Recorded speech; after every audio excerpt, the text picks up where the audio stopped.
Hello physics students, this is Mr. Dillick again. This is physics video number 2. We're picking up where we left off, talking about linear motion, one-dimensional motion, the basics of physics. And we want to pick up talking about the difference between speed and velocity. In a previous video we talked about the difference between distance and displacement, and those were really looking at two different ways of measuring something moving on a number line. And now we want to be able to take that change in position and compare it to time. And anytime you compare something to time in physics, we call that a rate. Now these can be scalar or vector. Remember in our previous videos we said if it's scalar, then it can be measured with just a magnitude. So we're just going to put a number to it. So 55 and then a unit, miles per hour. If it's a vector, that means we're going to include a direction. So it wouldn't just be 55 miles an hour, it'd be 55 miles an hour north.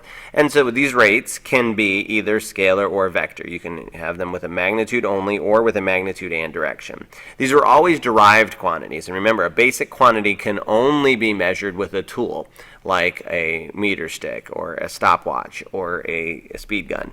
On the other hand, a radar gun. On the other hand, if something is derived, we could measure it, but we also probably could use an equation to calculate it. And if it can be calculated, then that means it's going to be derived from whatever things are in the equation. And the rates we're going to talk about today, speed and velocity, are always derived quantities. That means there's an equation for them.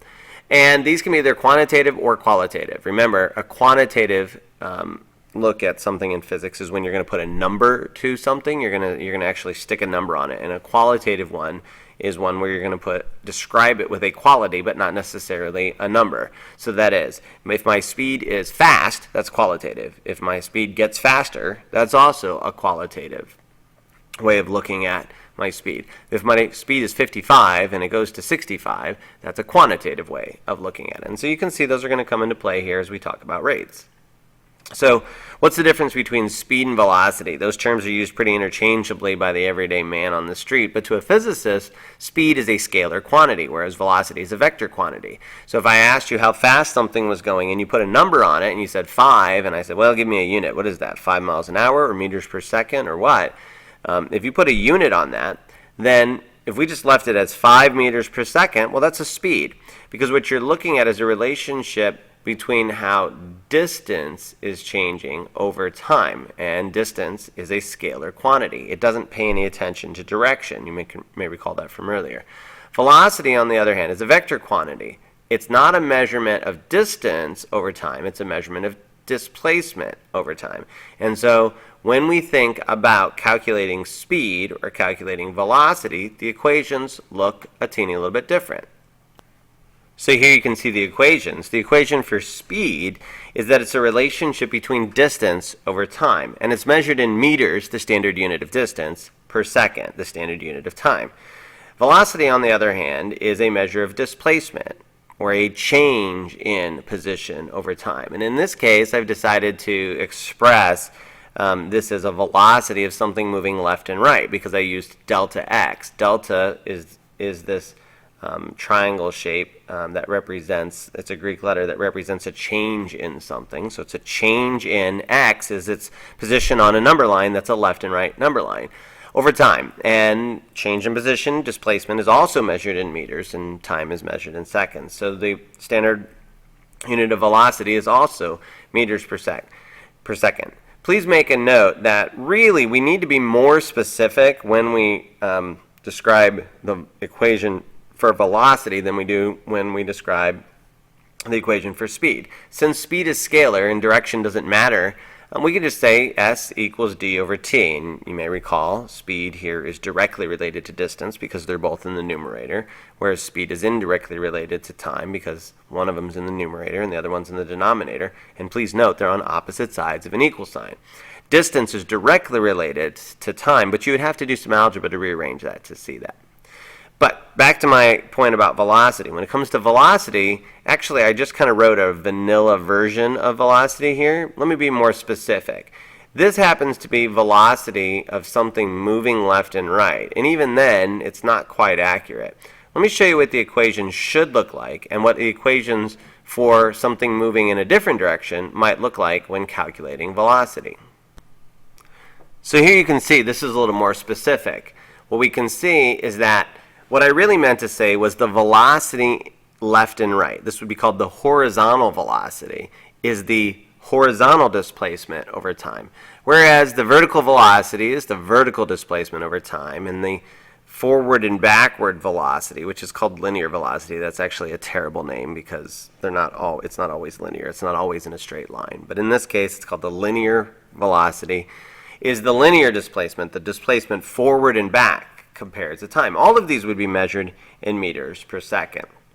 It's worthwhile mentioning here that in a previous video we said that this displacement is going to be x final minus x initial, and that's really only if something's moving left and right. Whereas this would be y final minus y initial, and this would be z final minus z initial. And really what I'm saying is, this displacement left and right would go with a number line that moves left and right, whereas this one would go with a number line that moves up and down, and the other one would be a number line that moves forward and back. Now, it's also worth mentioning that this notation needs to indicate whether or not we're talking about a rate that's average or instantaneous. And this is pretty important. When we talk about an average velocity or an average speed, we're talking about a measure of the change in a rate over a long time interval. So speed is scalar, so average speed would be a measure of the total distance traveled over a long time. And the average velocity would be a measure of the relative displacement over a long time. But the key thing that they have in common is that they're both over a long time interval. Instantaneous rates, like instantaneous speed and instantaneous velocity, are measured over a short period of time, a period of time that's so small that it's practically a single instant in time. So imagine that you were traveling in your car and you were going to go from your home to your grandmother's house in Columbus. And let's just say that was exactly 50 miles away, and it took you exactly 2 hours to get there. Well, you would travel 50 miles in 2 hours. Well, it's not hard to figure out what your average speed is. That's going to be 50 miles per hour. It's your total distance, 50 miles divided by your total time, 2 hours. So your average speed would be 25 miles per hour. But your average velocity would have to include a direction. You would technically measure it the same way. You would say I traveled 20 or 50 miles south in 2 hours. And so your velocity on average would be 25 miles an hour south. But what about your instantaneous velocity? Can you imagine that you were probably traveling faster than 25 miles an hour or slower than 25 miles an hour at certain specific instances on the trip? That is, did you stop at a stop sign when you had no velocity? Were there times when you put on the cruise control on the highway and you were going 55? You can see that if I took out my radar gun and I aimed it at you and I found out what your speed was at any particular instant, that would be your instantaneous speed. In fact, your speedometer reads your instantaneous speed at any one moment. The average is something that requires a little more of a calculation. And the notation for these is a little bit different as well. Let me show you what I mean. So you can see a slight difference in the way I've written these equations. The main difference that you see in the average speed versus the instantaneous speed is that bar over the letter S. And when you put that little bar, that means average. But really, what we're looking at is that the equation is basically the same. But take a look at how our equation for velocity is a little bit different. The average velocity has that bar over it, and that means average. Anytime you see that bar over a letter, it means average. But because we're talking about a big time interval, we see, a delta t, you're going to have a distinct t initial and a t final. A t initial when you started paying attention and a t final when you stopped paying attention, because you need two distinct times in order to measure an average. If you think of that in terms of graphing, that makes a lot of sense. But on the other hand, if there's only a single instant in time when you're paying attention, you're not going to have a delta t. You're not going to have a t initial and a t final. You're just going to have t for time. So I just mentioned this would look different on a graph. If you're determining speed or velocity from a graph, you could see that on this axis we have changes in distance, and on this axis we have changes in time. So at time, this should really say time 1 right here, time 2, and time 3. Sorry about that. We can see that at time 1, this describes the distance you've traveled at a certain time, and over here we're at a different distance traveled at a certain time. And the slope of the line between those 2 points would actually tell you the velocity. So this is pretty important when it comes to graphing. The slope of a line on a distance time graph tells you speed, or another way of thinking about it is the slope of a line on a position time graph tells you velocity. And so this red line really represents lots of changes in distance and lots of changing slopes. So we have instantaneously a lot of different speeds. So if we just look at how fast he's going at this particular time, that would be the slope at that particular point on this red squiggly line, which represents changes in distance over time.